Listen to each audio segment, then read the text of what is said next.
구속사 8번째 시간입니다. 오늘은 나는 복을 부르는가 저주를 부르는가 라는 제목으로 은혜를 나누려고 합니다. 여러분 잊지 마세요. 복과 저주는 나 자신에 의해 상당 부분 결정됩니다. 자기 자신을 가리켜서 나는 복도 없어 라고 하는 사람들이 덜어 있는데 꼭 그렇지 않습니다.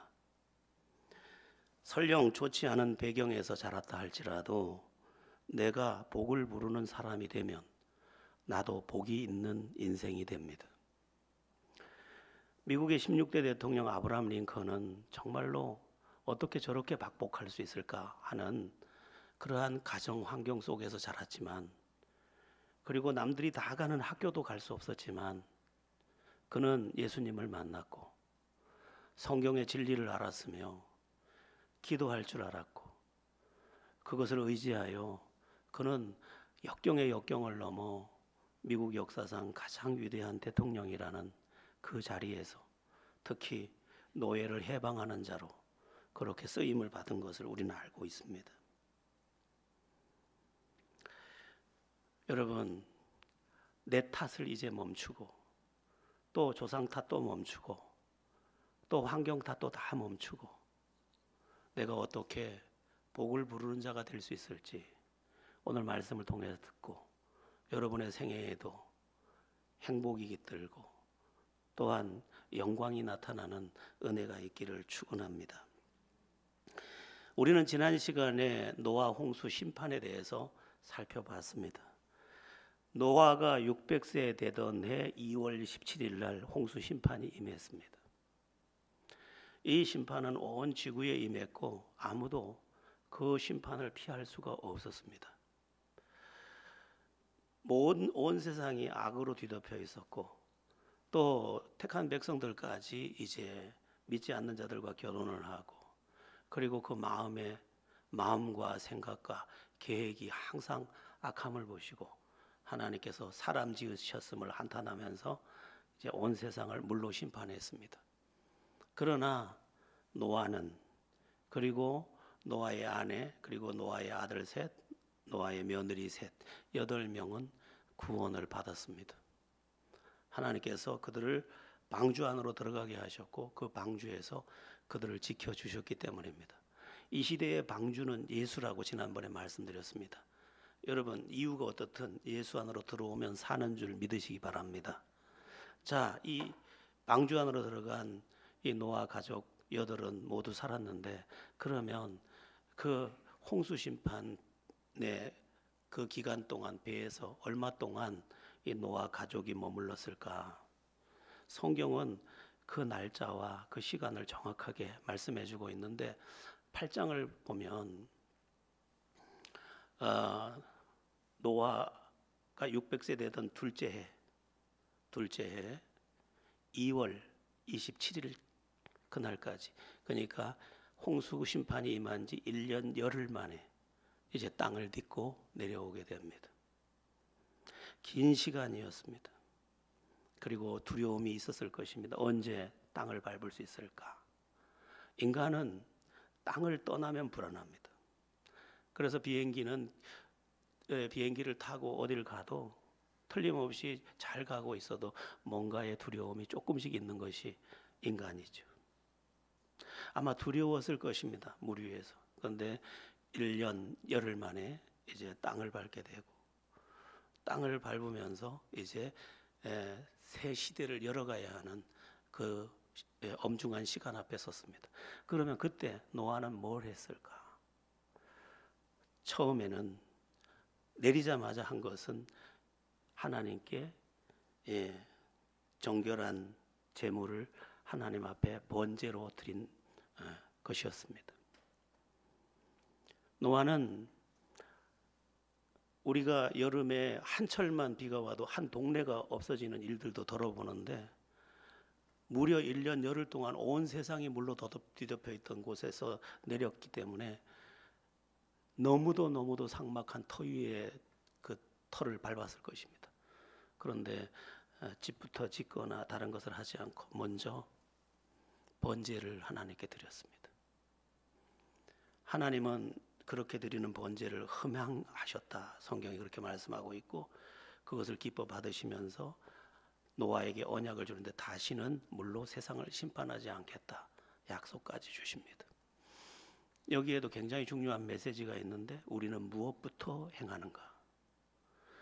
여러분, 영국에서 미국으로 건너갔던 퓨리탄들, 그들이 그 추위에서 얼어 죽고 여러 가지 상황, 그리고 그 거친 길을 겨우겨우 건너왔지만 그들이 먼저 한 것은 집을 지은 것이 아니었습니다.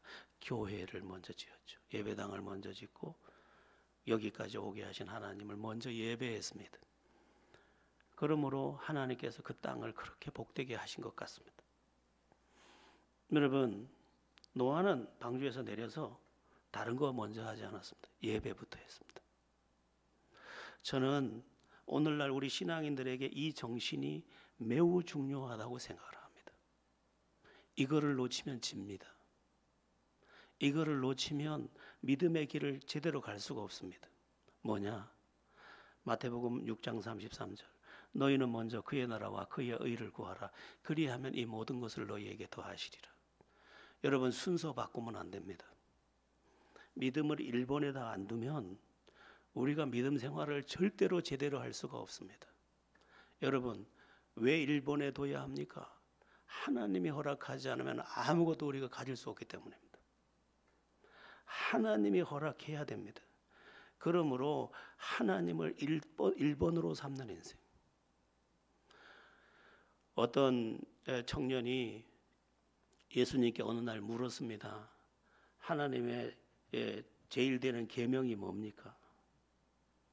첫째 되는 계명이 뭡니까? 가장 중요한 계명이 뭡니까? 그러자 예수님께서 너는 마음을 다하고 뜻을 다하고 성품을 다하여 주 너의 하나님을 사랑하라 한 것이요 둘째는 이것이니 내 이웃을 내 몸과 같이 사랑하라 한 것이니라. 여러분, 이 첫째, 둘째 이거 빼고 셋째, 넷째, 다섯째, 여섯째 다 필요 없습니다. 첫째, 둘째를 빼면 아무것도 안 됩니다. 오늘날 우리가 현실에 너무 매이고 상황에 너무 매여서 첫째를 저 꼴찌의 자리에 두고 믿다 보니까 우리의 영적 삶에서 하나님의 능력을 못 보고 있습니다. 진짜 예배자, 하나님을 1번에 둔 인생, 거기에 하나님의 기적이 있는데 노아는 달랐습니다. 노아는 먼저 예배했습니다. 지금 얼마나 다급한지 몰라요. 겨우 지금 땅을 밟았어요. 사방이 황무해요. 어떻게 살아야 할지 앞이 안 보여요. 그런데 그는 하나님을 알고 있습니다. 그러므로 하나님께 예배하는 것으로 그 삶을 시작했던 것입니다. 여러분의 삶에도 하나님이 우선순위 1번이 되어서 이 모든 것을 너희에게 더하시리라.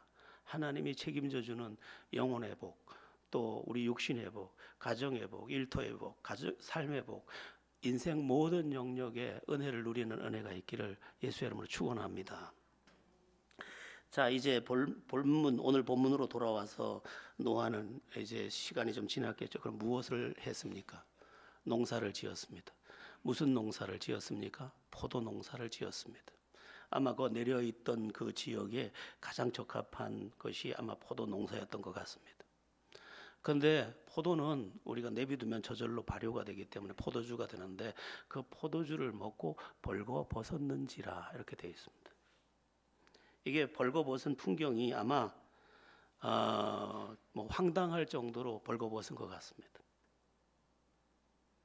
지난번에 말씀드렸죠. 노아가 의인이라고 불렸지만 자기 자신의 스스로 만든 의인은 아니라고. 여기도 그 증거가 나오고 있습니다. 여러분, 우리는 다 허물이 많습니다. 사람은 다 죄인입니다. 그러므로 내 자신에게서 의를 찾으시면 안 됩니다. 우리의 의는 믿음의 의입니다. 그래서 예수를 믿는 그 믿음 안에서 구원의 확신도 가지는 것이지, 나의 의로움에서 구원의 확신을 가지려고 하면 날마다 의심해야 될 것입니다. 어쨌든 노아는 술에 취했습니다. 그리고 벌거벗고 인사불성이 돼 있는 그런 모습입니다. 문제는 노아의 아들이며 가나안의 아비였던 함의 문제입니다. 우리 22절, 오늘 22절 본문을 보겠습니다. 오늘 본문에서 중요한 본문인데 합독해 봅니다. 가나안의 아버지 함이 그의 아버지의 하체를 보고 밖으로 나가서 그의 두 형제에게 알림해. 이 노아에게서 나오는 족보에 그 아들 중에 함의 아들은 4명이 있었습니다. 이제 10장에 가면 나오는데 구스와 4명이 어쨌든 나옵니다. 뒤에 보여드릴게요. 4명이 나오는데 그 막내가 가나안입니다. 가나안이라는 이름을 가진 아들이 있습니다. 그 가나안의 아버지를 계속 이제 얘기합니다. 오늘 본문에도 보면 가나안의 아버지 함이 이렇게 나옵니다. 4번째 아들인데 이 4번째 아들 함이 아버지 벌거벗은 것을 보고 밖으로 나가서 자기의 두 형제였던 셈과 야벳에게 그 사실을 말합니다. 아버지가 벌거벗어서 과간이야. 이렇게 이제 이야기를 한 것입니다.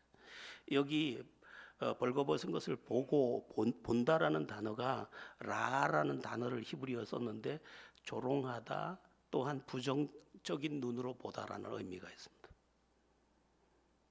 그러니까 밖에 나가서 아이고 아버지가 돼가지고 하나님을 믿는다면서 이렇게 조롱하면서 그 사실을 자기 형제들에게 알렸다라는 것입니다. 문제는 뭐냐? 24절 25절을 보면 노아가 술이 깬 후에 아버지 자기의 하체를 보고 밖으로 나가서 두 형제에게 알린 함 그리고 함의 아들을 저주했다는 것입니다. 24절 25절을 보겠습니다. 읽겠습니다. 노아가 술이 깨어 그 작은 아들이 자기에게 행한 일을 알고 이에 이르되 가나안은 저주를 받아 그의 형제의 종들의 종이 되기를 원하노라 하고.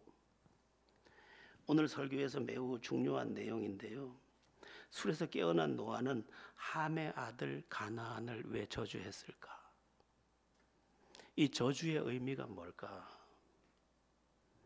여기는 아주 중요한 가르침 2가지가 있는데 그 중요한 가르침 첫 번째가 뭐냐면 우리가 작게 여기는 어떤 것들은 결코 작은 것이 아니라는 것입니다.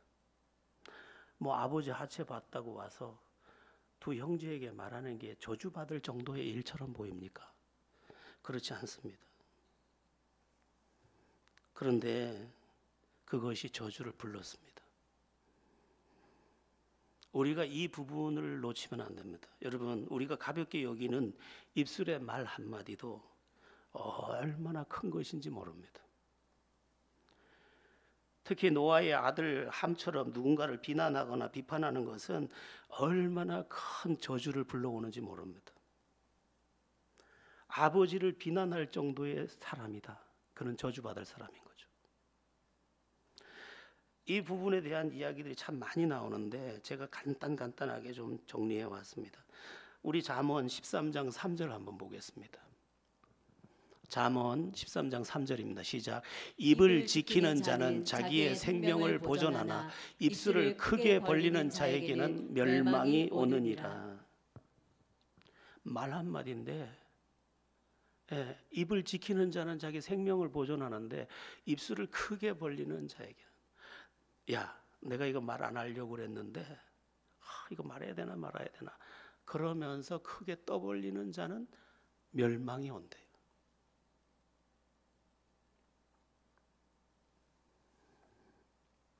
예수님도 마태복음에서 말씀하셨는데 마태복음 12장 36절에서 37절을 보겠습니다.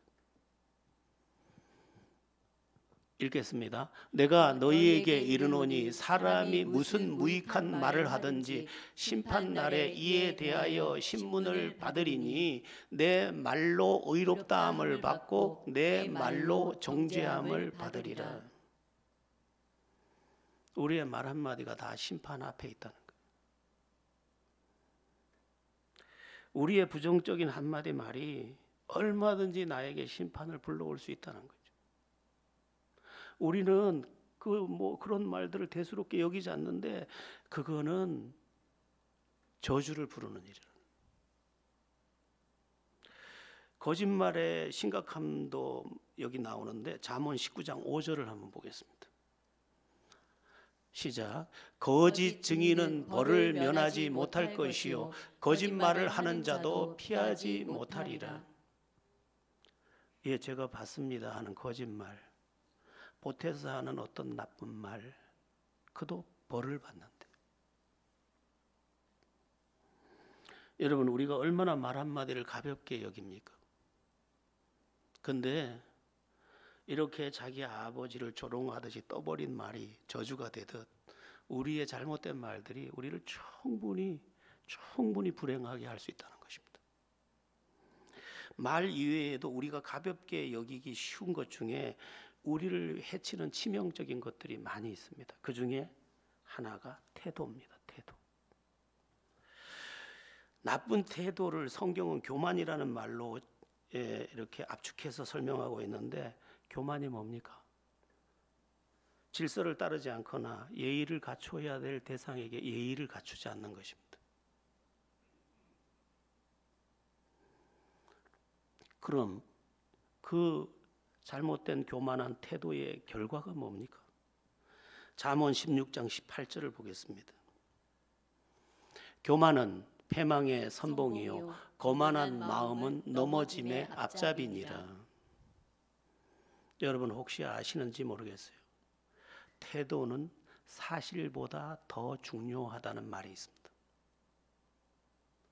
태도가 매우 중요합니다.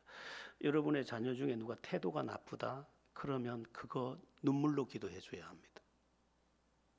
그 태도가 그 인생을 불행하게 할 것입니다. 그가 결혼해도 행복할 수 없습니다.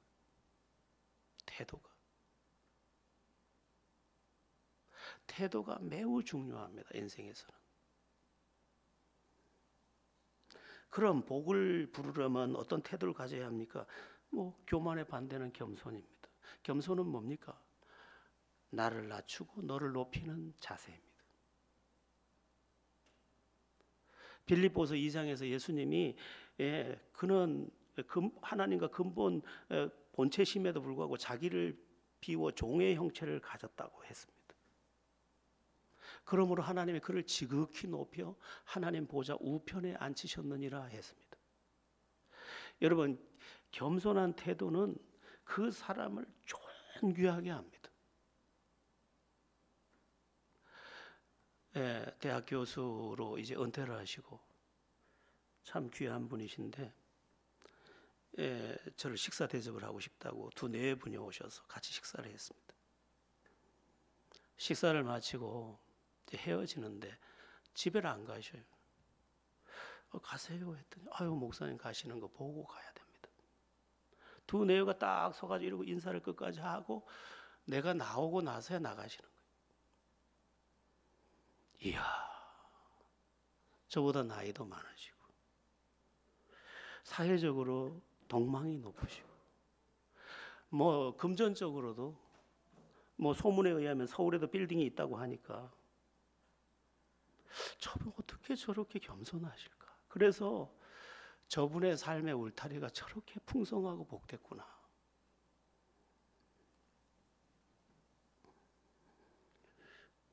잠언 15장 33절에 한번 겸손이 뭔지 어떤 결과를 가져오는지 합독해 보겠습니다.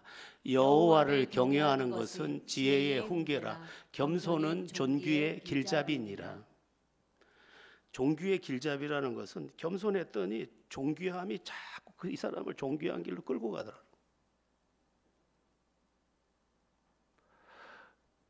요즘에 우리 사회에 이 바른 생활, 도덕, 예의 이런 것을 가르치는 게 전혀 없다 보니까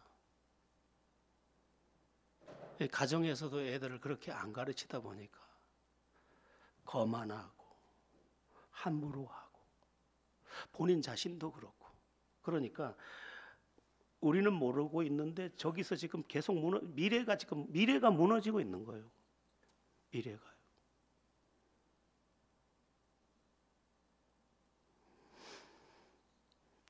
여러분, 복을 부르는 사람은 태도부터 다르다는 것을 잊지 마세요. 아이고, 목사님 인사하라 그러는 거죠. 저 뭐 인사 안 받아도 돼요. 여러분이 존귀한 사람이 됐으면 좋겠어요.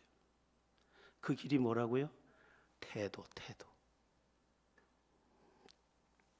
우리가 작은 일로 여기지만 우리의 인생에 치명적인 것 한 가지만 더 말씀드리면요, 죄의 유혹을 따라가는 겁니다. 죄의 유혹을 따라가는 것. 죄의 유혹을 만약에 누가 따라갔다, 그는 인생 전체가 껍질 벗겨집니다. 그의 인생은 정말 수치스러워집니다.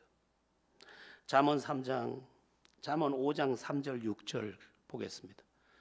합독합니다. 대저 음녀의 입술은 꿀을 떨어뜨리며 그의 입은 기름보다 미끄러우나 나중은 쑥같이 쓰고 두날 가진 칼같이 날카로우며 그의 발은 사지로 내려가며 그의 걸음은 스올로 나아가나니 그의 생명의 평탄한 길을 찾지 못하며 자기 길이 든든하지 못하여도 그것을 깨닫지 못하느니라.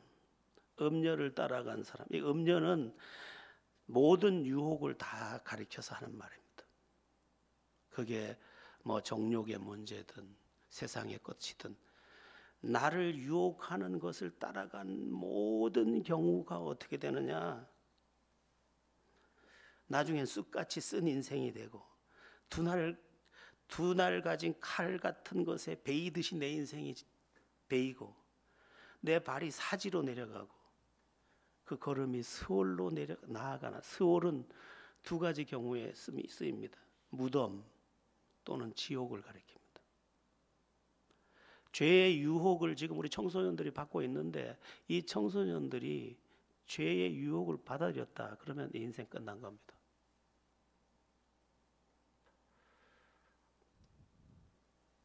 그거 뭐 다 아니 뭐 사람이 돼가지고 유혹 받을 수 있지. 유혹은 받을 수 있습니다. 그러나 넘어지면 안 됩니다.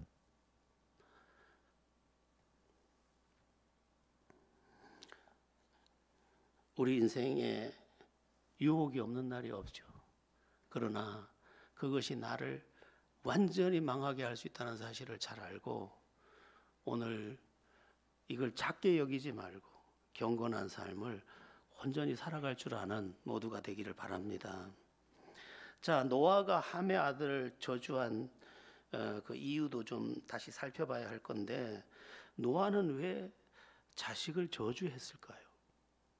특히 이제 가나안은 함의 아들이니까 막내 아들의 자식이니까 예뻐도 제일 이쁠 자식 함의 아들 가운데 네 번째 아들의 자식 가나안을 저주했을까? 여러분, 자식을 사랑하는 것보다 손자를 사랑하는 마음은 몇 곱절이나 더합니다. 근데 지금 함의 아들 가나안을 지금 이 노아 할아버지가 저주하고 있습니다.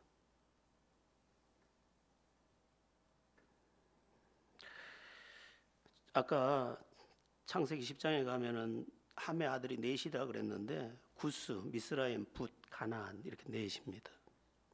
그 중에 작은 아들 가나안, 그를 저주했습니다. 근데 나중에 보면 이 가나안이 저주를 실제로 받습니다. 노아는 왜 하필 나쁜 소문을 낸 함이 아니라 함의 아들 중에 가나안을 저주했을까? 잘 들어야 합니다. 그것은 함에게 있는 나쁜 행실이 함의 네 아들 중에 가나안에게서 많이 나타나는 것을 노아가 보고 있었기 때문입니다. 함의 아들 중에서 함의 기질이 셈과 야벳같이 그렇게 감싸고 덮어주고 이런 기질이 아니라 막 떠벌리고 조롱하고 비난하고 이런 것들인 것을 아는데, 그 중에 그것을 누가 제일 많이 물려받았느냐, 유전적으로 함의 네 번째 아들 가나안이 많이 가지고 있는 것을 본 것입니다. 그러니까 이 저주는 저주를 위한 저주가 아닙니다. 뭐냐 하면 내가 보니까 함의 아들 너 가나안, 너에게는 네 아버지에게 있는 기질이 그대로 있다. 그 기질은 누구를 비난하고 조롱하고 정죄하는 것인데 너 그 짓을 버리지 않으면 저주받을 것이다. 이렇게 말한 것입니다.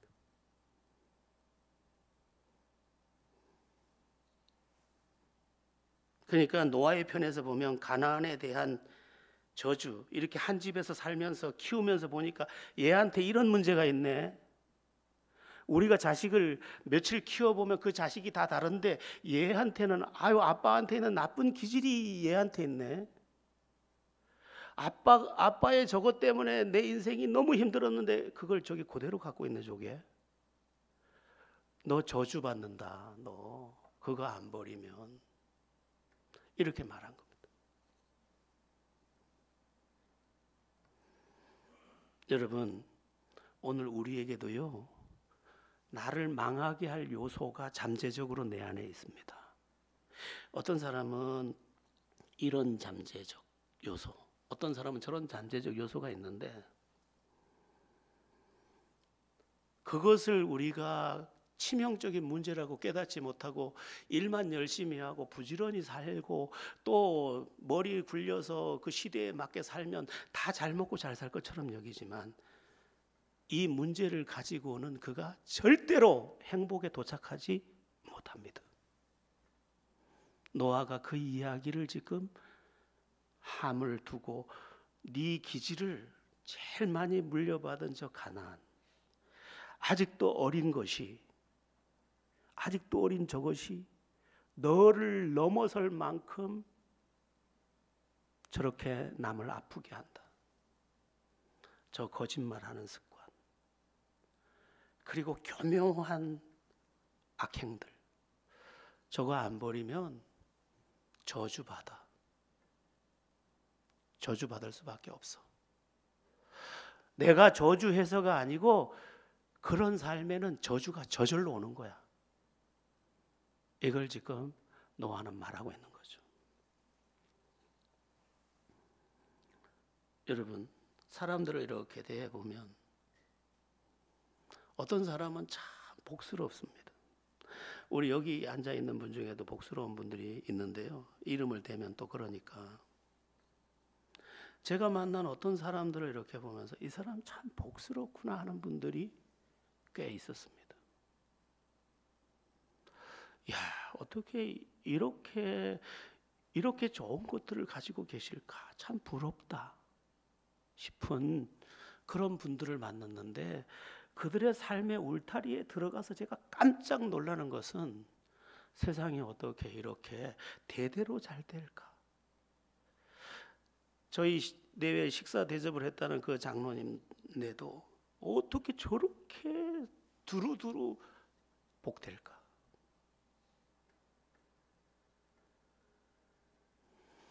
여러분, 물론 좋은 조건에서 태어나서 좋은 조건에서 사는 게 좋겠지만 복의 갈림길에 내가 중심에 서 있다는 것을 잊으면 안 됩니다.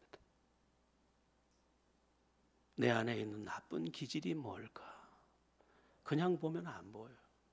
그게 뭐가 문제인데, 가나안은 이렇게 말했을지 몰라요. 아니 뭐 잘못한 걸 보고 잘못했다 그러는데 뭐 할아버지 뻘거 벗은 거 보고 아빠가 얘기한 게 뭐가 잘못이라 그러세요? 이렇게 말할 수도 있습니다. 근데 작아 보이는 그 문제가 치명적인 결론에 이르게 합니다. 그 25절에 보면 가나안은 저주를 받아 그의 형제의 종의 종들이 되기를 원하노라. 남의 종이 돼버렸어요. 이제 남을 시중 드는 인생밖에 못 살아요. 자기 인생을 살 수가 없어요. 왜? 다 외면하니까. 여러분, 우리가 하나님의 말씀대로 경건하게 살아야 되고 변화되어야 하는, 성령의 은혜 안에서 변화되어야 하는 이유가 뭡니까? 하나님이 그렇게 말씀하셨기 때문에? 그렇지 않습니다, 여러분. 여러분이 여러분의 자식을 보고 정직하게 살아야 돼, 성실하게 살아야 돼. 이렇게 말하는 이유가 뭡니까? 사람답게 사는 자식의 모습을 보고 싶기 때문이에요. 그리고 사람답게 살면서 사람들한테 대접도 받고 아름다운 이 사회적인 역할도 하는 것을 보고 싶어서, 그래서 가르치는 거예요. 하나님의 우리를 향한 거룩의 요청도 거슬러 올라가면 그런 뜻이에요. 너는 내 자녀잖아. 너 세상에서 행복해야 돼. 그리고 세상에서 영향력 있는 인생이 돼야 돼. 등불 같은 존재가 돼야 돼. 그런데 그러려면 나처럼 거룩해야 돼. 여러분, 우리 예수님께서도 말씀하신 원수도 사랑하라는 말씀은 원수 때문에 하는 게 아니에요. 네 원수 갚다가 너 악인 되지 말고 넌 사랑만 해. 원수 갚는 건 내게 있잖아. 난 네가 악인 되는 거 원치 않아. 네 손에 피 묻히는 거 싫어. 난 네가 행복하고 아름다웠으면 좋겠어. 그러려면 네 마음, 네 생각, 너의 행동, 모든 거짓, 태도, 입술의 말, 그 모든 것이 아름다워야 돼. 이 말씀을 하시는 것입니다. 여러분, 우리 자식들이 좋은 직장에 들어가기만 하면 됩니까? 그러면 끝나요? 이어지는 가정, 이건 문제가 안 되나요?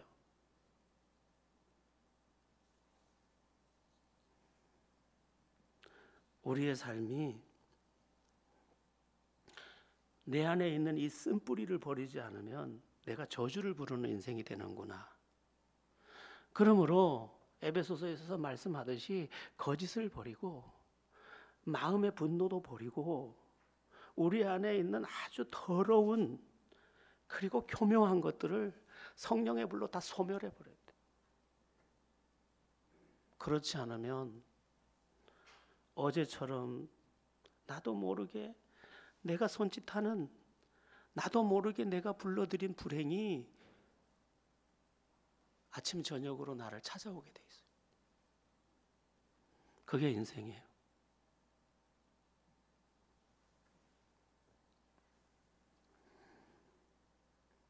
사랑하는 자식이 자랑스럽기를 바라는 부모님처럼 하나님은 우리가 자랑스러운 인생이기를 바라시기 때문에 성령 안에서, 진리 안에서, 하나님의 그 성품 안에서 온전케 되라고 우리에게 요청하시는 거죠. 자, 그러면 함의 아들 가나안은 이후에 어떻게 됐을까? 저주받는 인생이 됩니다. 왜? 너 그거 안 버리면 저주받아 라고 노아 할아버지가 말해준 그 말을 무시했기 때문에. 그래서 우리가 이스라엘 백성들이 출애굽을 해서 이집트에서 광야를 지나서 도착한 곳이 가나안 땅인데, 그 가나안이 어떤 땅이냐? 함의 네 번째 아들 가나안이 터를 잡고 살던 땅입니다. 하나님이 보다 그 가나안 땅을 더 이상 보지 못해서 그 땅이 그들을 토하리라. 땅이 이들의 죄를 용납을 못해서 그 땅을 토하게 하면서 이들은 심판받아야 되기 때문에 이스라엘 백성들을 이제 한 나라로 만들어서 올라가서 그들 중에 생명을 하나도 남기지 말라고 하셨습니다. 다 죽이라는 거예요. 다 죽이라는 거예요. 천진난만해 보이는 것까지도 다 죽이라는 거예요. 다 죽이라는 거예요. 왜? 가나안의 피가 지금 계속 상속되어서 그들 안에 유전적으로 우상숭배, 음행, 그 서로의 정죄, 그 모든 악들이 가득하기 때문에 그들은 노아 시대에 홍수로 쓸어냈다면 그들은 칼로 다 쓸어버리라는 거예요. 생명은 하나도 남기지 말라고 하셨어요.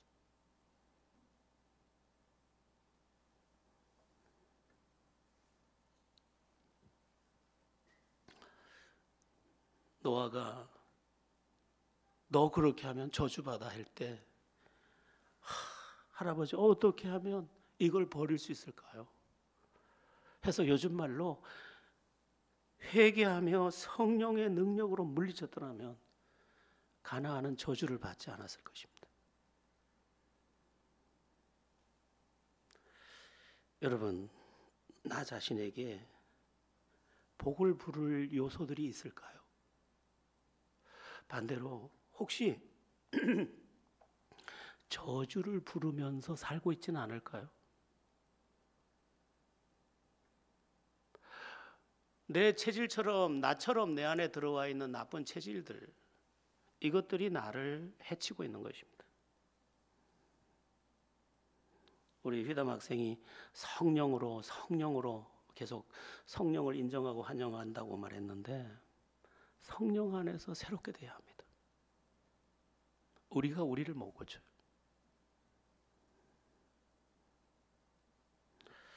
자, 그러면 아버지의 하체를 가려준 셈과 야벳은 어떻게 됐을까? 그것도 그냥 가서 가려준 게 아니라 어깨에다 옷을 걸치고 뒤로 들어가서 뒤로 아버지가 부끄러워할까 봐 그 부끄러움을 아버지가 부끄럽지 않게 하려고 뒷걸음질 쳐서 그의 부끄러움을 가려줬다. 이들은 어떻게 됐을까? 셈과 야벳은 26절 27절을 보겠습니다.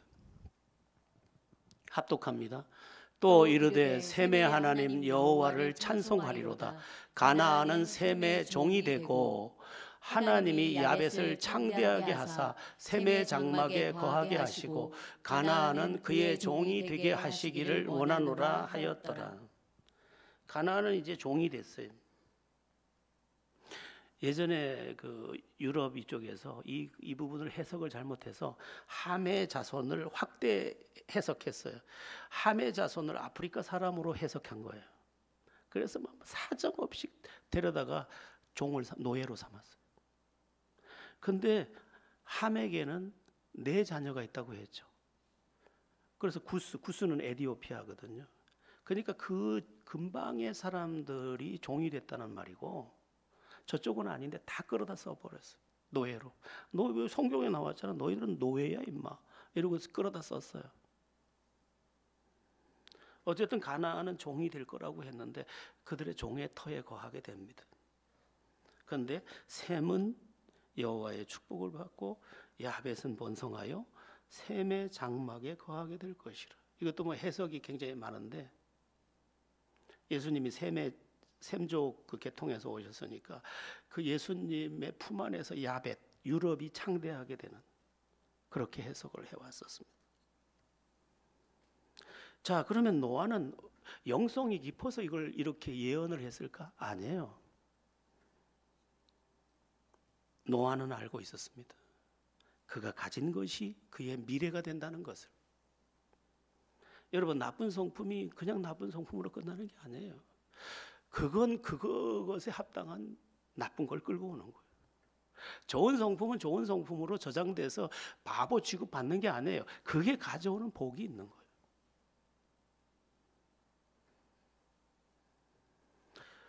오늘 설교 제목은 나는 복을 부르는가 저주를 부르는가예요. 제가 묻고 싶은 것은, 제가 이야기하고 싶은 것은 단 2가지예요. 하나는 이거 별거 아니라고 작게 여기는 것도 작은 게 아니다. 작은 문제라도 고치려고 하고 하나님께 구하여 그 문제를 해결해라. 말 한마디라도. 2번째, 내 안에 있는 저주받을 요소가 있는지 성령의 조명 안에서 찾아봐라. 깊은 기도 중에 주님, 나에겐 뭐가 있습니까? 그걸 버리고서야 자고 일어나면 복이 들어와 있고 자고 일어나면 웃음이 들어와 있고 자고 일어나면 하나님의 은혜가 들어와 있고 그런 인생이 되는 거죠. 작은 문제를 작게 여기지 마세요. 또 내 안에 저주의 요소가 있는지 찾아서 해결하세요. 하나님의 사람은 복을 누려야 합니다.